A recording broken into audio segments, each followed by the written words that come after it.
We are, if you could believe it, just 6 days into this war, into Russia's full-scale invasion of Ukraine, a country that was peaceful until just days ago, did not attack Russia. We're hearing now from the mayor of a southern Ukrainian city of Kherson.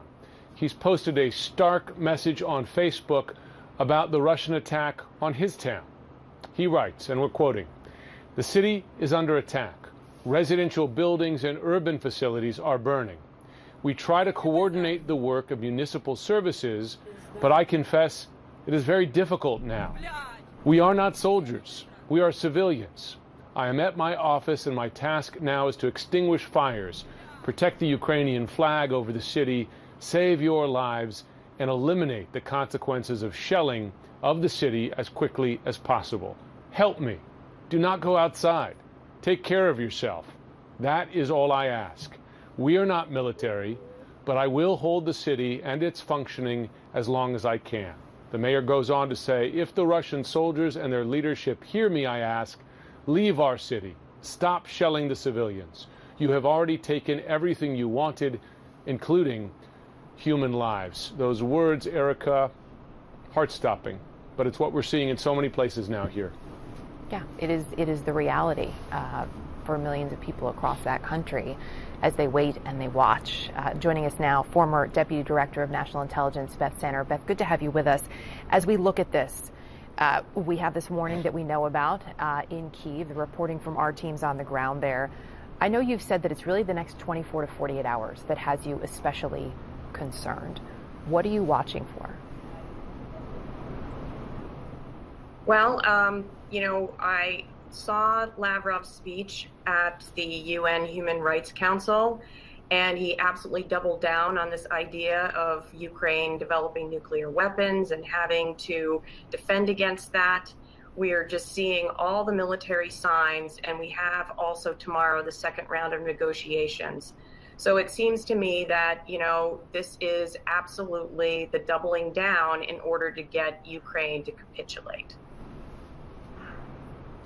Beth Sanner, as you noted when we were speaking in the break, there's been a somewhat glib discussion out there about, well, how about military strikes inside Ukraine against Russian targets or a no-fly zone that would put Western NATO, U.S. warplanes head-to-head, frankly, with Russian fighters. And I wonder if you could describe the dangers of that, but also bigger picture, where you think this is heading. Are you concerned that this could expand beyond Ukraine?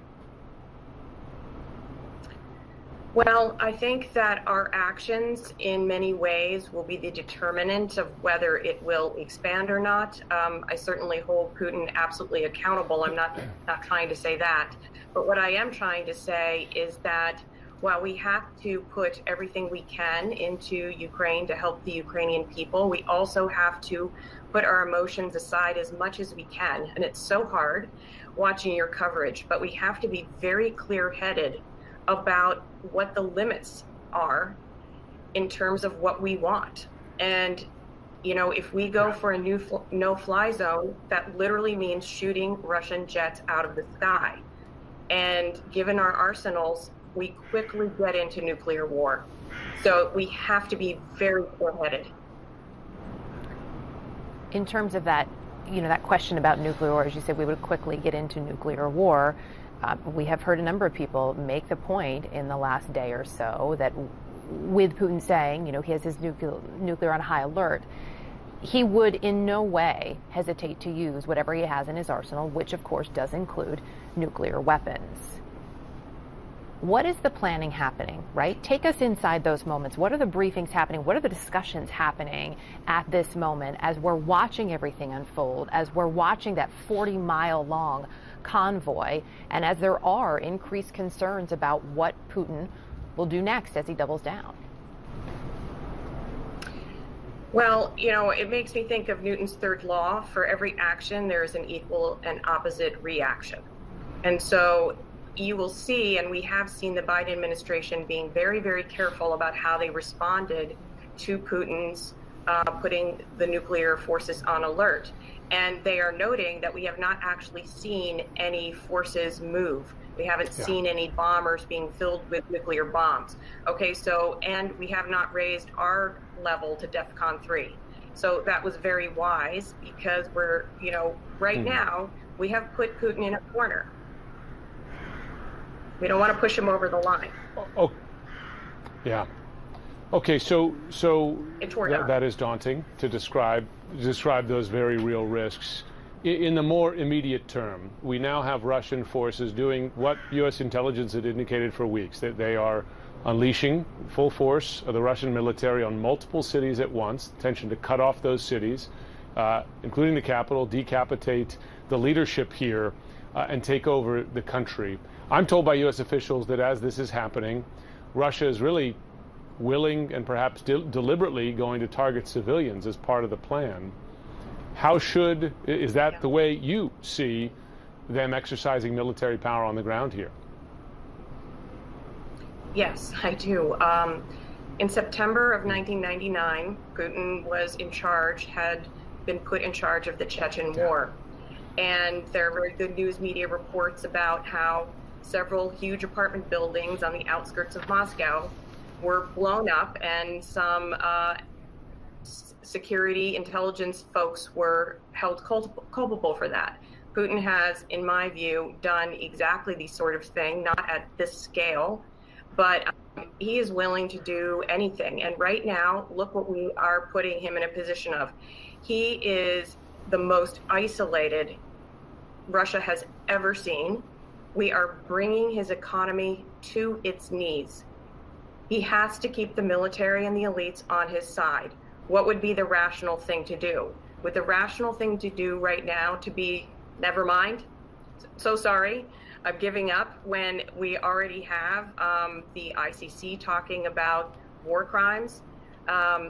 We are not talking about pulling those sanctions back if he stops now. So what do? You double down. And so if you're going to try to pressure the Ukrainians into capitulation, it's all in. Everything's on the table. What we're seeing is already unthinkable. We have a land war in Europe. We have Russia essentially trying to steal another country as Vladimir Putin tries to move his borders, and he claims Ukraine is part of Russia. Of course, it is not. The question is, would he move on from there? Listen to the Polish ambassador to the United States earlier today saying, I bet he will. What do you worry is Russia's next move after Ukraine? I'm pretty sure that this is not the last item on Mr. Putin's menu, unfortunately. Poland will be targeted, the Baltics will be targeted. Do you believe that to be true, that Vladimir Putin, it's taken him 10 years to do this. He's taken little bites of Ukraine. Now he's trying to take it all. Do you believe Vladimir Putin has broader plans? And at this moment, then, what must the United States, the NATO allies, and the Western world do? The honest truth, John, is nobody knows, but I don't think any of us can dismiss that possibility. We're obviously going to see escalation in terms of munitions. I don't think we can rule out the use of, say, chemical munitions. We obviously can't rule out the use of cyber against a wide array of targets in Europe and the United States. And that this idea of war widening. I can imagine Mr. Putin to go after the Baltics, conceivably Poland, also conceivably a sanctuary in a place like Poland that was being used to supply the Ukrainian resistance. And I think the lesson of this is we've got to be prepared for all of it. We've got to think about what we might signal to Russia to deter it. This is the big lesson of this is be really careful about assumptions or what this rational leader might do, because he might not be rational.